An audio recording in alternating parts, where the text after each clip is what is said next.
Здравей, каква музика слушаш?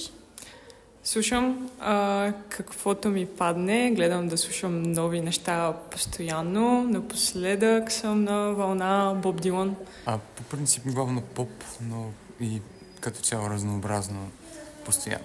От гръцко-сръбско чалга до метал, поп, джаз, абсолютно всичко. Каквото дойде. Най-често инди се хващам, че слушам напоследък.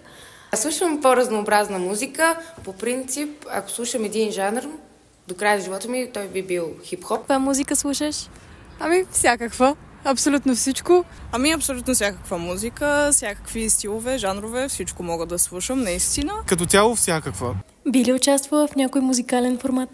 Ако реалити се казва музикален инвалид, да. Не съм аз човека за тези неща. Не бих, тъй като нямам абсолютно никакъв талант в това отношение. Да, защо не? Да, защо не? Бих, но нямам таланта, примерно. Имаш ли любим изпълнител? Линкин Парк. Тейлър Свифт. Не мисля. Имаш ли любим изпълнител? Група, казват се Palais Royale. Много симпатична, от Канада. Любимата ми изпълнителка е Green Tea Peng. Имаш ли любим изпълнител? Да кажем, доста харесвам Оливия. Да.